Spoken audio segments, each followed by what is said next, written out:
Alright, here we go again. Infowars.com. This is an article titled Driver's Licenses for the Internet, a Rebuttal. And it says, I read an article today. It was published in Time magazine, written by Barbara Kiviats, and entitled Driver's Licenses for the Internet. The fear-mongering in this article was unabashed. At the very first sentence, stated that even just discussing the current state of the Internet security was, quote, scary, with a hyphenated Y. This fear-mongering continues until the fifth paragraph, where the solution is proposed. Internet licenses.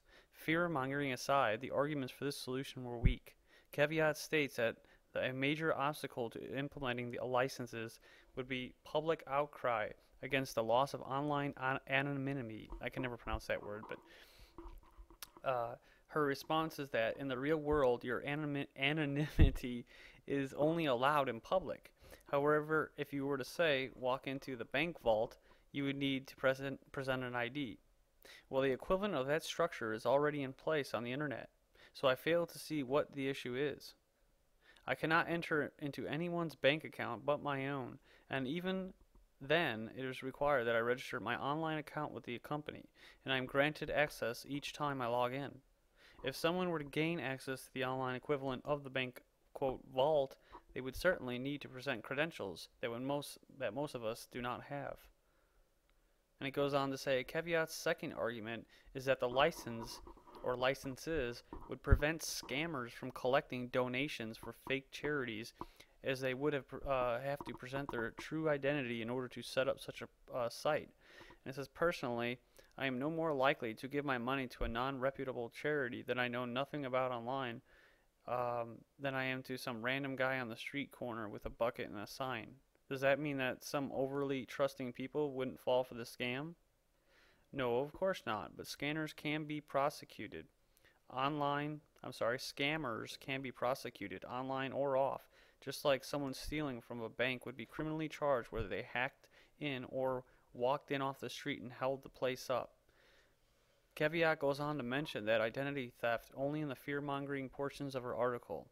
She does not explain how the licensing system would prevent identity theft, perhaps because it would be, in fact, make it easier for criminals to accomplish. Common sense tells us that if all of our online interactions are consolidated under one license, one only needs to gain access to that license in order to learn everything about you and to act as though they were you under false pretenses. Calling blackmailing. Seeing as cyber criminals to date have managed to outsmart security protocols time and time again, why should we believe that this licensing system would not be vulnerable? The fact is, right now, you do not have to put your information online. You can elect to provide your personal information to certain companies for the sake of convenience, but you still reserve the right to keep any and all information about your identity offline. If these licenses are put into place, will you still be allowed that right? Or will you be required to provide your personal information in exchange for, quote, privilege of accessing the internet? Finally, there is a notable absence in this article of one of the most important aspects of online access, freedom of expression. Caveat says that it is fine if you want to read Time magazine articles without identifying yourself, but says nothing about what would be required if you should want to respond to an article or dispute the claims made. Will you have to present your license first? Click a user-friendly button that identifies who you are, where you live, what bank you use, what purchases you've made, and what activity you've conducted on other websites? Who will you be sending this information to? And what criteria will be used to determine whether or not you are allowed the privilege of expression? And it says there already have been talk of requiring journalistic licenses or certifications to prevent bloggers from having the ability to talk about news and world events from their own editorial perspective or presenting their own research online. I would argue against such a requirement, as it is a more intelligent society that leaves it up to the discretion of the reader to determine whether or not the information presented is credible, regardless of the source. We should not have to be told who to listen to and who to not listen to, without having to do any critical thinking or research of your own. And of course, this right here would pertain to someone like me, right? Because I'm sitting here and that's all I do. I just cover article after article after article, and some of it is is very credible, and some of it, well, most news is does have a bias in it, but that's kind of irrelevant. That's not what I'm trying to get at here. What I'm saying is that I cover a lot of articles that are mainstream articles, and then I just tear them apart, right? To try to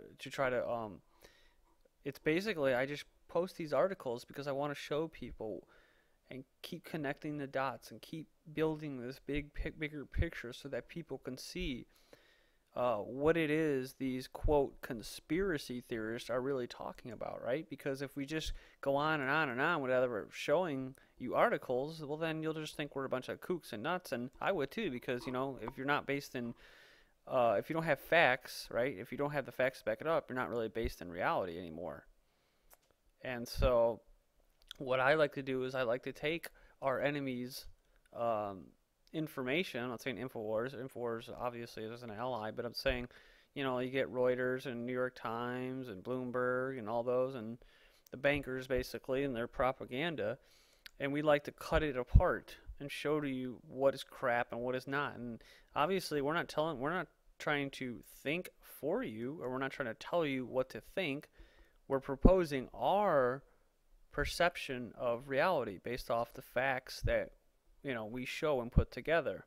Now, obviously, I wouldn't expect you to believe everything I said. I would hope that you would go and research what I'm saying is right. That's why I post links. I want you to go and actually read the article, and then I want you to get interested in it and then start looking at other information. So, this whole thing about the journalist, and when I was in school, when I was going to college, before I earned my degree in journalism and news writing, they talked about blogging, and that was, some of the we had, you would have to have debates about whether blogging was journalism, and I don't think it really matters. I don't, it's not. Why are we arguing or debating whether blogging is journalism? I mean, yes, there's some good journalists out there who do what they're supposed to do, and that is what you are. You're kind of like a public servant. You're an investigator. You're like an investigator, right? A police investigator for the public, and you're supposed to be just preventing. You're supposed to be presenting this information and allowing them to make up their own mind. I never claim that what I'm doing is straight up, investigative reporting, right? And I don't have to, and that's the beauty of it. That's the freedom that we have. Is that I can talk about this stuff and I can give you what I believe, because I'm not claiming to, that this is, cutting edge reporting here. Although, what I am doing is somewhat reporting, because, a lot of people will never know about any of this stuff unless it gets what? Unless it gets carried, unless it gets reported, unless it gets uploaded into YouTube, and you'll see it.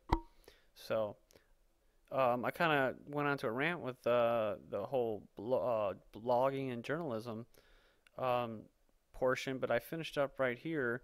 So I would hope that you would just go and read this rest of this article to yourself and make up your own mind about this whole thing.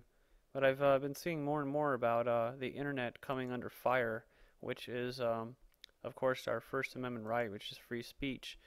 And you can check out other videos. There's many of them on net neutrality and how the establishment is coming for our First Amendment and our Second Amendment. But you see, those are the two biggest elements that are required in a free republic, right? And if we don't have those, then we don't have a republic anymore. We just have basically some form of a dictatorship with straight up tyranny. And so, and then of course, what is the sign of that is when the public, or when the government fears the public, that's liberty. But when the public fears the government, that's tyranny. And